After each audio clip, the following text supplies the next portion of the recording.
Thanks for staying with us. Good morning and welcome back. This is Daybreak. With us in studio this morning is the Reverend Canon Chris Kinyagia, the General Secretary of the National Council of the Churches of Kenya. Good morning. Good morning, Ayub. Lovely having you here on the broadcast. And starting off with the man of God. Thank you. Rosa Buyu is the lawmaker representing the great people of Kisumu West constituency. Good morning. Good morning. Lovely having you here as well. Yep. Geoffrey Wandeto is her counterpart from Tetu constituency, and Eric Dhauri on my immediate right is the former president, the Law Society of Kenya. Ladies and gentlemen, thanks for your time. Let's begin with the state of human rights and the call to order in the aftermath of the demonstrations. And yesterday, the DCI boss said that they are not aware of where a blogger Ndiang'ui is. This as questions are abound over the state of human rights and the inability by the state to end extrajudicial killings and enforce disappearances. Coming to you, Council, first. Startling by all extent is it, and the degree to which the government is unable to end the runaway spate of missing Kenyans and those who are felled by police bullet? If you ask me, it is an official policy of this government to abduct Kenyans.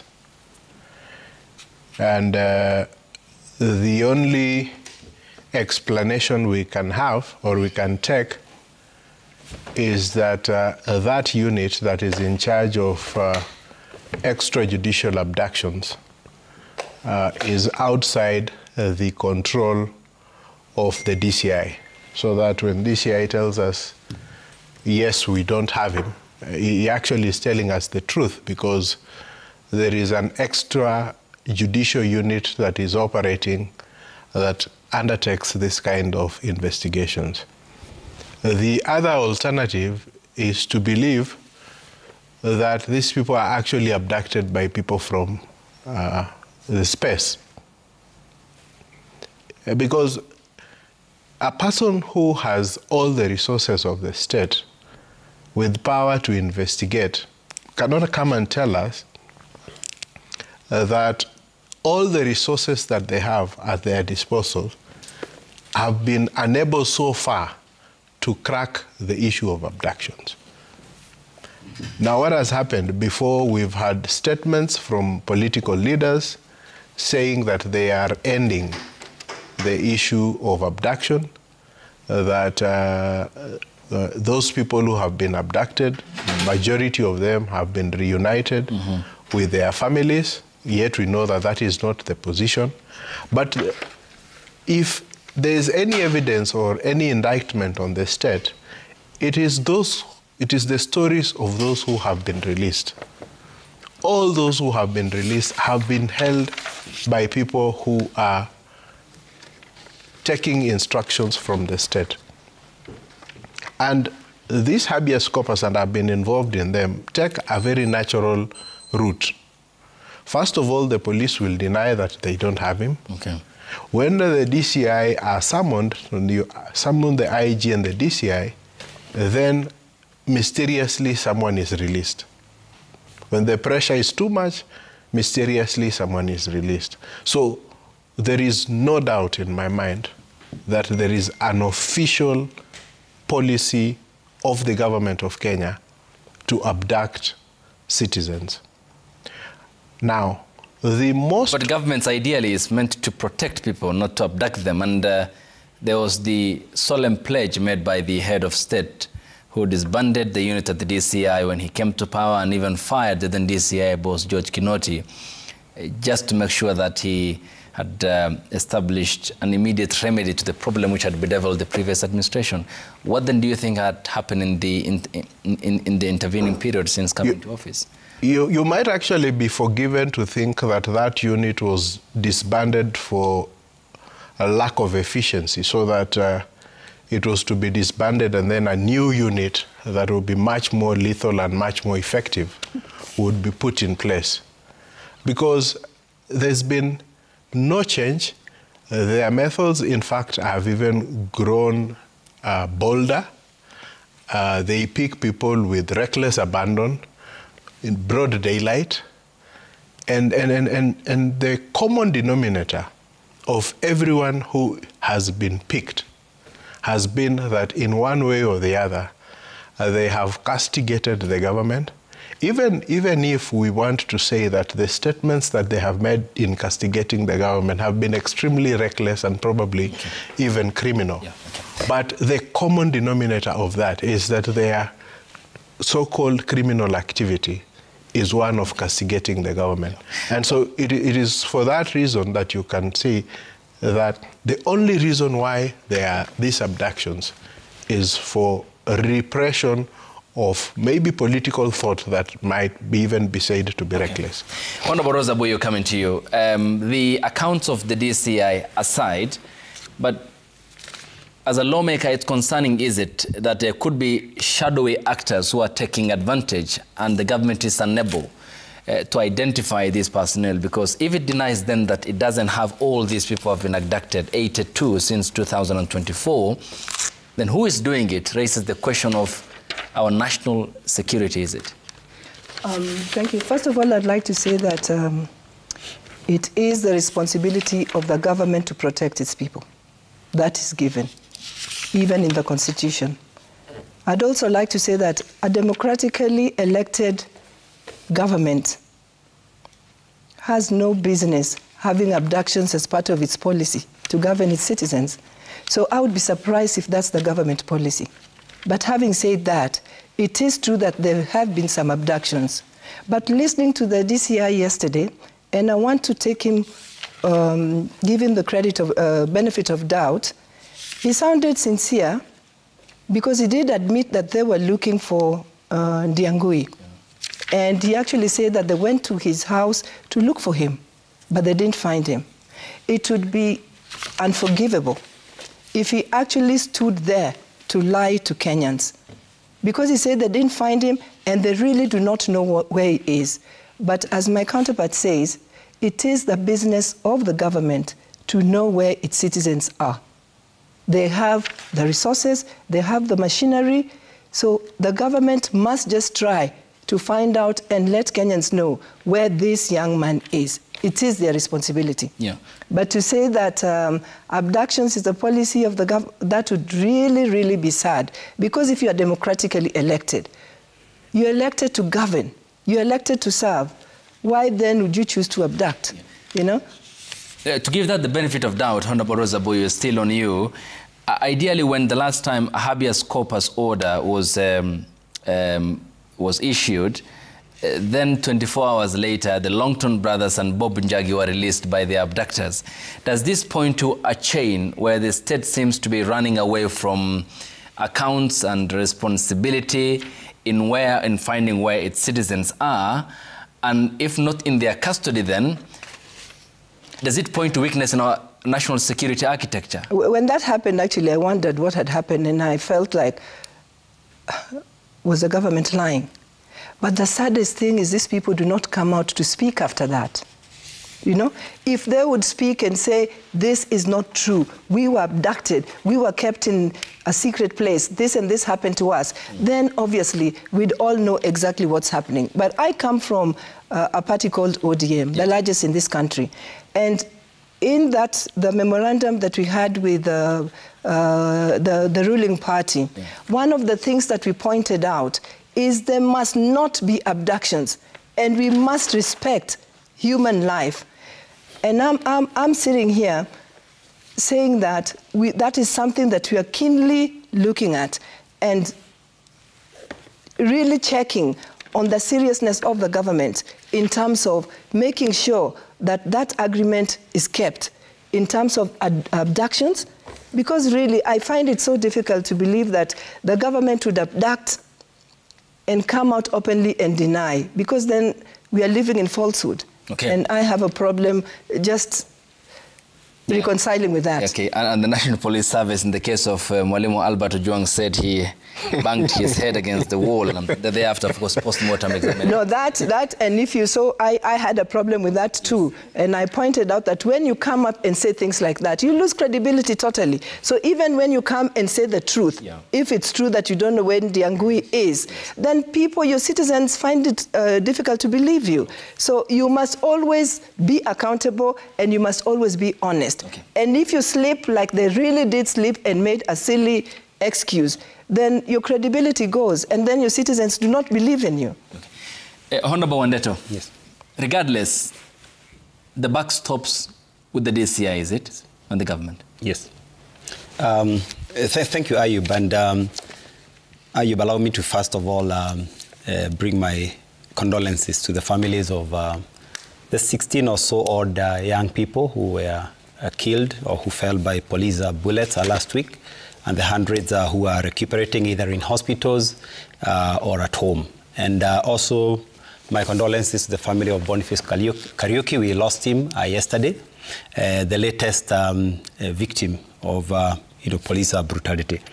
Having said that, Ayub, there is a story of this young man, Ndiang'ui, who, by the way, comes from Nyeri. And I happen to know a few of his relatives. Some of them have tried to reach out to me to see how we can be able to assist.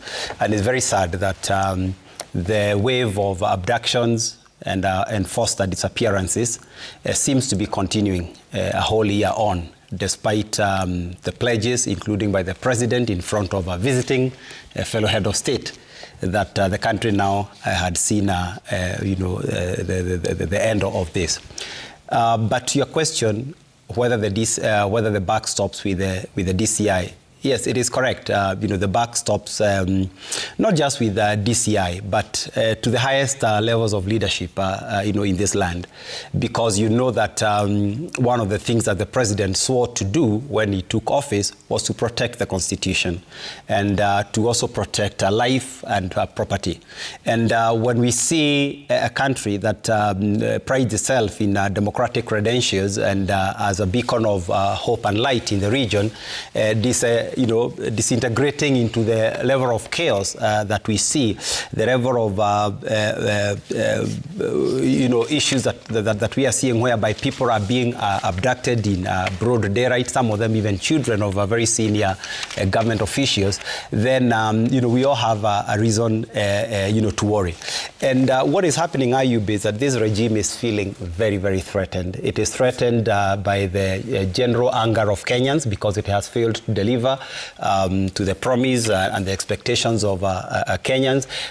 It is a regime that feels is now being cornered, not only just by the Gen Zs, but also by generally their inability to, sell hope and, and give Kenyans, hope in terms of what we see as the future of this country. So it is now resorting to the old tools, which is the tools of repression. Because even Ayub, in an argument, we always say when you cannot be able to defend yourself, that's when you see people resorting into violence. Violence is normally a form of you saying, you know what, I do not have a solution. I do not wish to listen to you. So the best thing that I can do is to repress you. And this is very, very sad. And we are really asking that this government, instead of going out there with weapons, with guns, with criminalizing, the activities of the youth, it is time, possibly we are discussing about a national youth forum, a truth and reconciliation, so that we can call our young people, to the table and listen to their grievances and hopefully start a genuine process of healing the nation. Yeah. More guns, more violence will just breed more violence. Okay, and do you have any regrets about helping in its formation? A lot of regrets. Ayub, unfortunately, the way life is that, you always cannot, with 100% accuracy, predict what is going to happen in future. We were given very many warning signs by the former president, Uhuru Kenyatta. And we were told to back up Raila Odinga. But that time we could not listen because we also had our own legitimate grievances that time. But generally, some of us are a little bit ashamed about what this government has become. Really, this is not what we went around the country promising people. Remember the hustler movement, remember uplifting the mamambogas, the borders.